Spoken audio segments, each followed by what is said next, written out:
We're going to have a lot to talk about.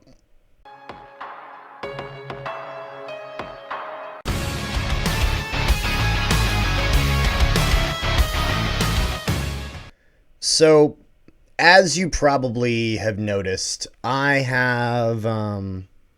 taken my time with this one. I'm recording this at 2:24 Central p.m. Central on Monday, and I'll be I guess uploading this once the video is edited and posted and whatnot.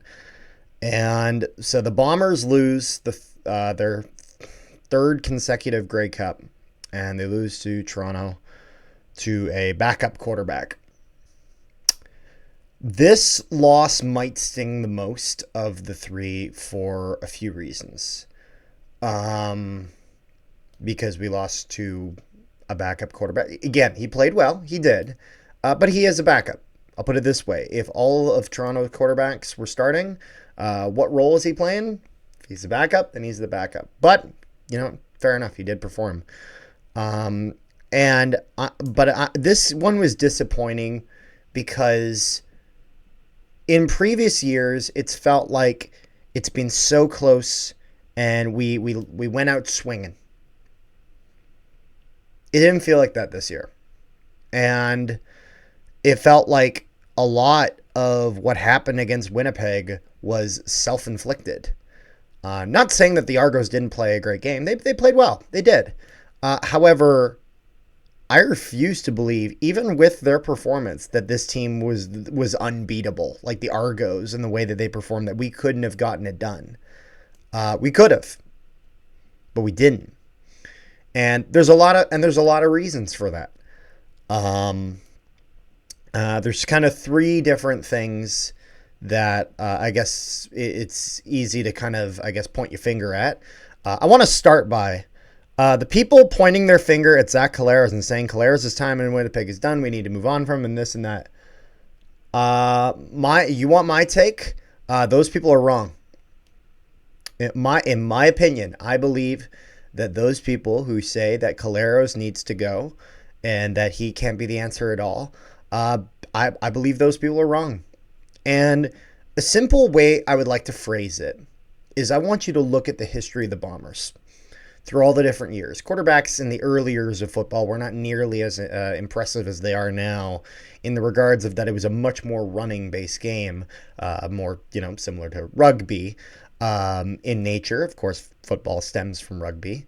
To now this modern version of football where the passing game can be such a huge thing. Also, by the way, if you're wondering why I have these pennants up and there's no flags up, I took them downstairs and I didn't want to have to set them up again. But it's not a protest or anything like that. It was literally because I was lazy and I have a lot of things to do today. But so there, Zach Collaros. I want you to look across the history of the Bombers. I want you to think about all the quarterbacks they've had through the years, okay? I want you to think about the quarterbacks that have won Grey Cups. I want you to think about quarterbacks that they've gotten to the game. I want you to tell me about their records. I want you to think about all this and that.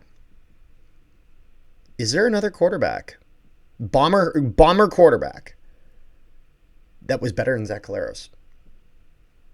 I don't know. Because here's the thing. Many people will point to the now 3 consecutive Grey Cups that we've went to and lost in the final. And that maybe if we grabbed Vernon Adams Jr. from the BC Lions, it's a popular one I've heard. What if we got VA? What if we got rid of Collaros, brought VA in? The Lions are looking to give him up. What if we got him? That maybe they'd be able to get it done. Maybe. Look at the track record for Zach Collaros in the postseason, and look at it for VA. Now, I know the popular thing, which is look at the Grey Cup for the last 3 years, isolate those 3 years,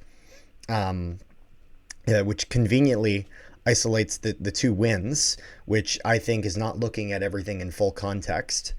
I understand that it's the past 3 years. It's I guess more relevant because it's closer. But 5 consecutive years being in the finals, I think you got to look at all 5 in totality. Is there a better QB than Collaros? Genuine question. If so, whether that's Pierce, whether that's Dunnigan, whoever you're saying, whether that's Brock, or whoever it is. I want you to comment that down below and comment some sort of evidence to support that, whether that's Grey Cup rings, Grey Cup appearances, whether that is stats in comparison with Caleros. Genuinely curious, because Caleros' name will be up in the Ring of Honor. It will be in the rafters at IJ Field or Princess Auto Stadium, whatever the hell you want to call it, and whatever future venues that this team plays in.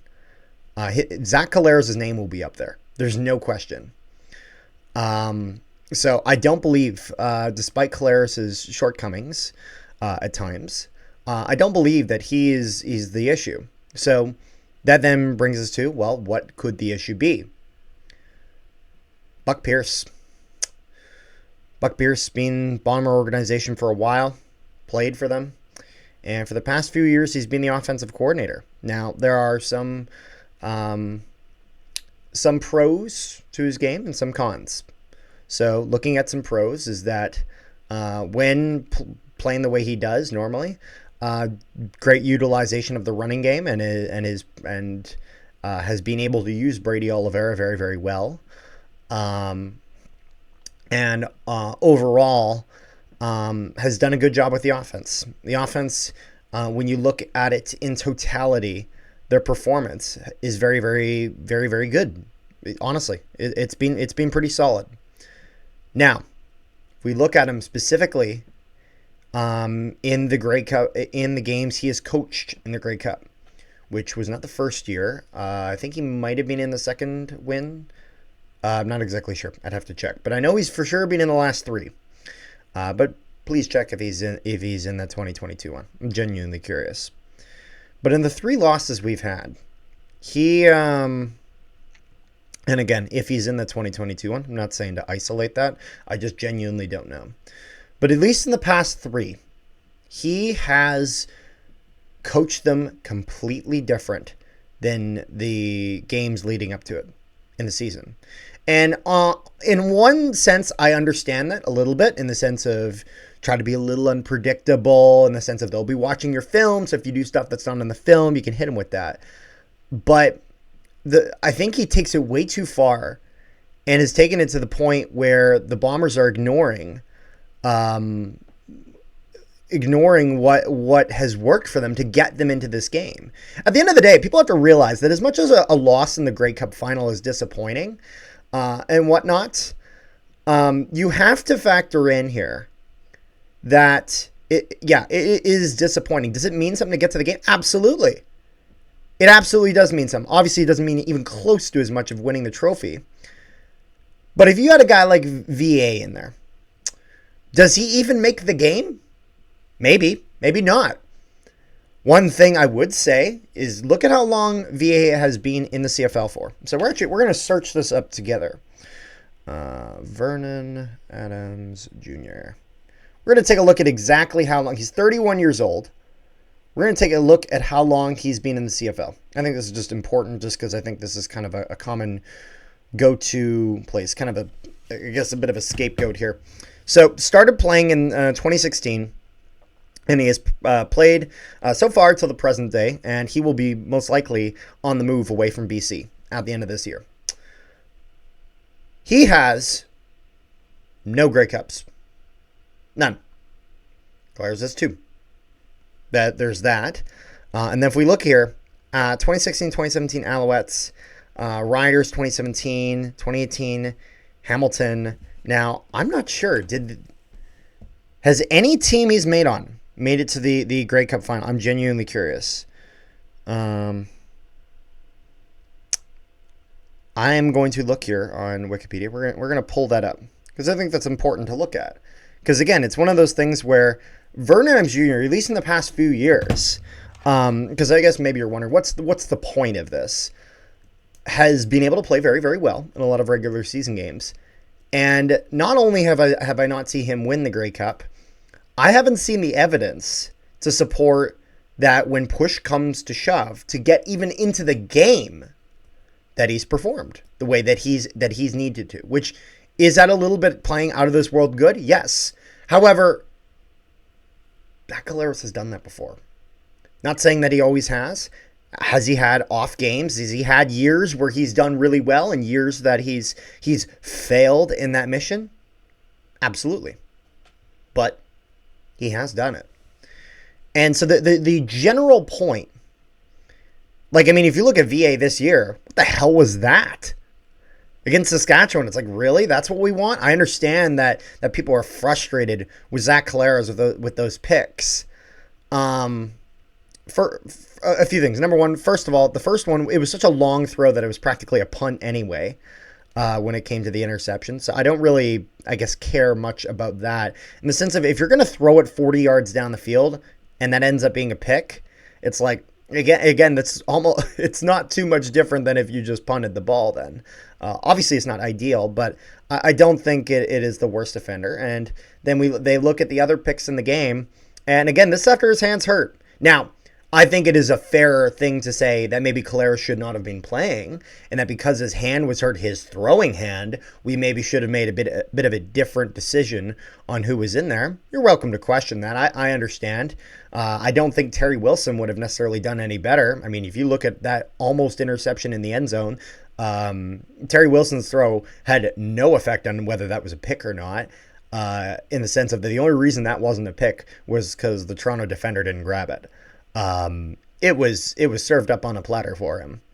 And I'm not blaming this on Terry Wilson. I think having Jake Dolegala as a third and never seeing him was a little bit of a mistake. Not that he's truly outstanding, but if you looked at him last year with the Riders, he was able to win a couple games as their quarterback and was able to get some good passes in here and there. I think he's a bit more proven than Terry Wilson is as a quarterback. If Terry Wilson wants to do the short yardage, fine. But I think Dolegala is a bit more proven as a quarterback. You know, that's just my opinion, though. But I mean, VA with some damn good teams in BC. They've had a lot of talent, those BC teams, and a lot going for them. And when push came to shove, when it was Collaros versus VA, Collaros won. He did. So there's that. Now with Buck Pierce's play calling. A thing that happened a few years ago, the vanilla ass offense. I can't remember who the hell it was in the Lions who said this, but it was referring to Buck Pierce's play calling and how it is very, very basic. In the sense of Buck Pierce play calling in a nutshell, for all those who don't know, is run first down, and if you get 5 yards, run again. If you get less than 5 yards, you throw. And to be honest, very simple play calling, and it has worked well. And we have stuck to that, and it's worked, because as much as it can be predictable, they still have to stop it. And predictable can be good can work well in certain ways, and he occasionally would switch it up and would try something different. Where on second down, he would maybe go for a bit of a longer pass instead of just taking the short 10-yard pass for Nick Dembski or Drew Wolotarski or whoever the hell was playing. In the Grey Cup this year, Zach Collaros' hand gets hurt. Has to put a glove on.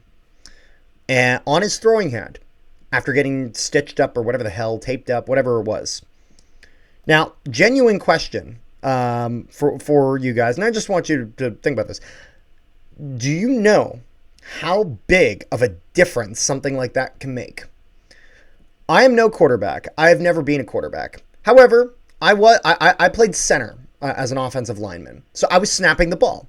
I had to throw the ball between my legs to my quarterback every play. I could not snap with a glove on. The change in grip changes everything. Everything. It was one of those things. It would be minus 25, snowing, completely frigid, and I'd have my glove on my one hand, but not on my snapping hand. Couldn't do it. It makes a huge difference. Zach Collaros, I don't know if he's ever even thrown with a glove in his life. Certainly not in his career, because that's not what worked for him. He worked well with just his bare hand. Same as me in that sense. And so we get a glove on him, and we want to give it a try. Zach Collaros with the glove. Am I saying that's a problem? No. 30-yard pass for like Kenny Lawler is your first play? Serious? Seriously? You don't even give a chance for Collaros to get comfortable with it? He's not doing that passing the sidelines, so we know he's not comfortable with it. And it ends up being a pick. And it's like, it's just brain dead. What are we doing? You have these circumstances, and I understand you have to take chances, but don't take stupid chances. Seriously, it was just a few days ago where we're at the awards and we're hoping for our boy Brady. He's up against Bo Levi Mitchell. Bo Levi Mitchell has the regular season record of the Ticats going against him. Brady Oliveira got just snubbed of it last year. I think a lot of even non-Bomber fans would agree with that. And Bomber fans are not exactly the most liked. As I understand that there are portions of the fan base that can do this and do that. Now, to be honest, I don't think it's very different than many other fan bases. I think every fan base has their bad apples and all that. I understand that our fan bases are annoyed with the arrogance of Bomber fans. I get it. But also, it's one of those things, any other team that's having the success and winning the games that the Bombers have, even whether or not they win the Grey Cup or not, has that. And so just some brain dead plays. I think anyone could have, like, we were at the awards, okay? There's a CFL awards. We're hoping for our boy Brady. Brady wins up Most Outstanding Canadian. We know that was coming. We were hoping for him to win MOP. After last year, Chad Kelly gets it, and it was just the wrong choice, especially now. And Brady Oliveira gets it this year. MOP, Most Outstanding Player in the CFL. No longer the quarterback award. It's really nice to see it. So what do we do after seeing our running back get Most Outstanding Player in the CFL? We hardly give him the ball. Seriously. We did not use Brady Oliveira even close to enough in this game. And Paul Lapalisse at halftime, Paul Lapalisse, smart guy. However, big mistake here, when in my opinion, when he said that the Bombers should not really be using Brady Oliveira. They should focus on the passing game. Which, should they try to get the passing game going? Absolutely. But just when you ignore arguably your biggest asset, you're handicapping yourself. Did the Argos play a special game? I don't think they did. I think they played a standard good game. Nick Arbuckle goes in, and he's the backup quarterback. And so, do they have him throwing the long bomb? He threw like a few, but not very many. And it was one of those things where they stuck him to short passes. And it worked because that was his strength. His strength was short passes. Obviously, there was a beautiful interception by Willie Jefferson, but they kept him to short passes because that's what he did well. The Argos stuck to their strengths. It's not because they're an incredible team that's impossible to beat, and how else could we have beaten this team? There's a reason the Winnipeg Blue Bombers were favorites everywhere, because no one thought they'd be as stupid as they were. Seriously. That's offensively. That's my problem with Buck Pierce. And honestly, I would be okay if we lost Buck Pierce.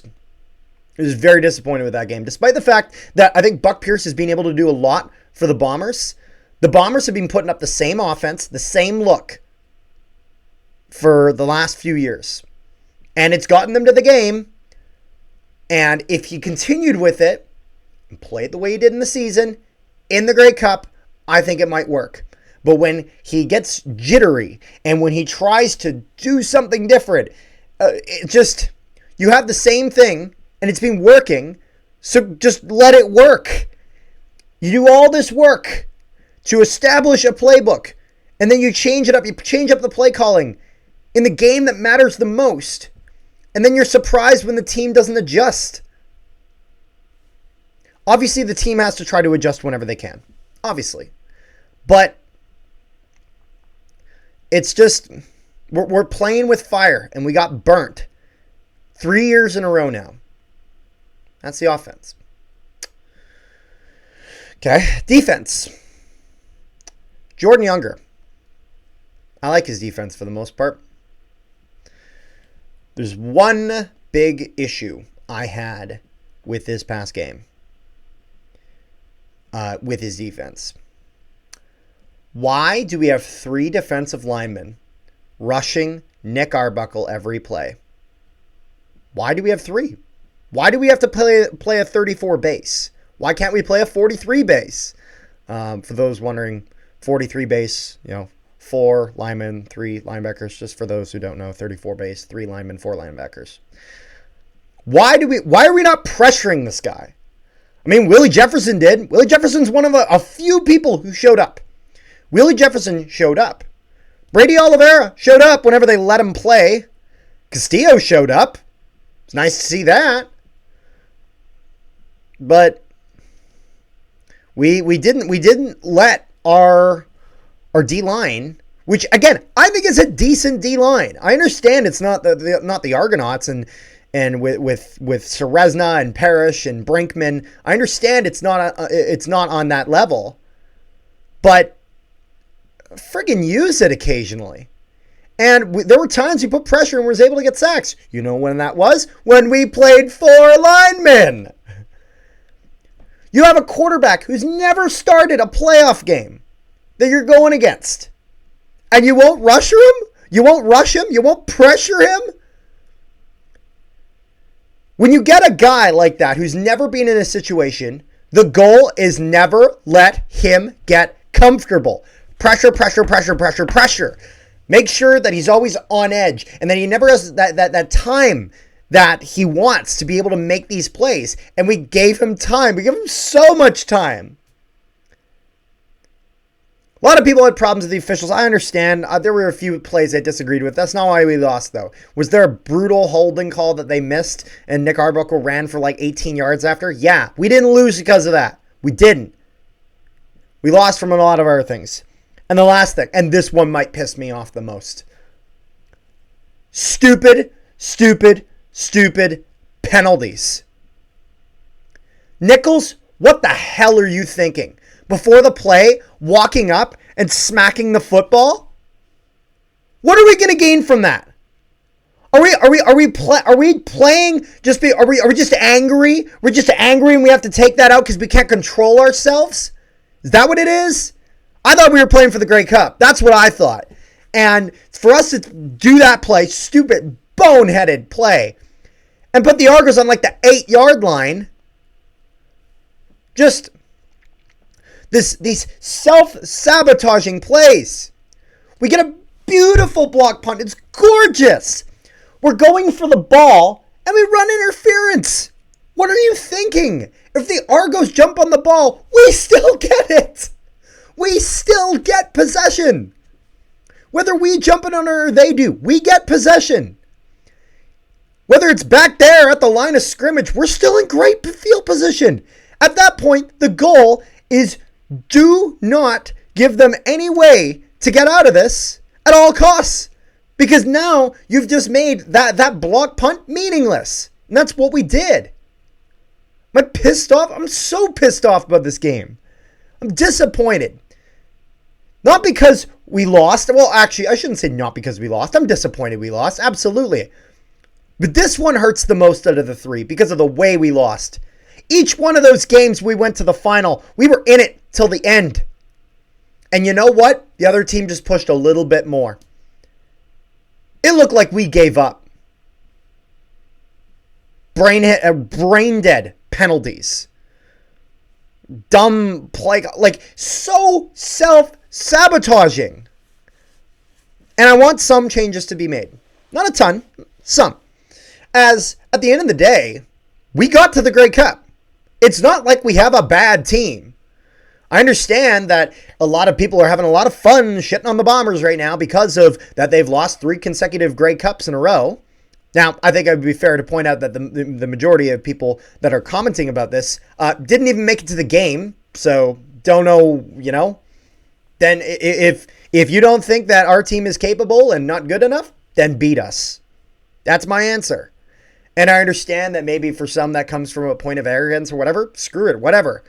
At the end of the day, it's one of those things where I know what this team is capable of. They have so much fucking talent.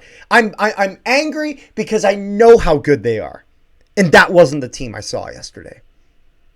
And it sucks a little bit in the sense of, as someone, you know, I love doing content creation. I love doing these videos for you guys. I do them for you. I do them for me. I love doing them on Canadian Football Central. I spend hours talking football every week and being excited about the games and live streaming the games. You guys join in for that. Really appreciate all you guys who join in for the streams, who watch the videos and do this. I spend so many hours of my life on this shit. I do. And I love it. But when you love something so much, and then you get the feel that the return is that they just don't try, or that they just don't care, or not able to have the discipline, it pisses you off. It pisses you off. And again, it's just, there's so much we could have done. There's so much we did that was against ourselves. The Bombers were the favorite to win this game for a reason. And they earned that right. They earned the right to be called the favorite. But at the end of the day, they're not hoisting the trophy, are they? And they're the reason why. Now, again, I want some changes to be made. At the end of the day, I think there's a ton of talent on this team. There's a ton. There are multiple names that are going in the rafters. Absolutely. No question. This era of the Bombers is the best it has been in a long, long time. This level of sustained dominance for years. Again, over half a decade, no other team from the West has made it to the Grey Cup. But all right now we're showing is that unless we're playing Hamilton, we seem to not know how to figure it out. And that's disappointing.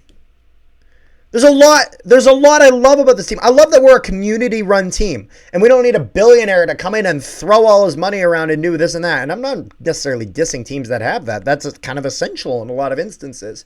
But I take pride that we're a community-run team, and we're still going for this long. Edmonton just lost their community-run team, and now they went private this year. It turned out to be the best decision for them. But being able to do it like that, there's some pride in that. Absolutely. And it's just, I'm very disappointed in this game. Very. And the Argos, the Bombers had everything to lose in this game. In the sense of that, if the Bombers won, obviously it would have been great, and there would have been all these headlines and this and that. But if they lost, that 3 consecutive thing was going to be in the headlines everywhere. And it is. I'm not going to lie. I get disgusted when I open up Instagram and I see all the posts of, is it the dynasty? Is it the dynasty? Is it not the dynasty? Did I want our team to be called a dynasty? Absolutely. But we have to settle with the fact now that so first off, the idea is the dynasty over. It's one. I think that's too early to tell in the sense of there's next year technically. It's like you're telling me if the Bombers win the Grey Cup next year that they're somehow not a dynasty because it was more than 5 years or whatever, even though they made the Grey Cup final every single year out of that. I would say that's nonsense. But at the end of the day, the Bombers need to stop worrying about that word. That word, fuck that word. That word has gotten, in my opinion, that word is getting in the way of things. As I think they have been so obsessed with trying to get that word tied to this team, whether they are it or not, that it's gotten in the way. Focus on the now. Focus on the present. Win today. Don't think about yesterday. Don't think about the day before that. Win today. And that's what the problem has been. And it's just disappointing. It's very disappointing. Fuck, we didn't even get a good halftime. I had to listen to the goddamn Jonas Brothers. Next year we'll be hosting the Grey Cup.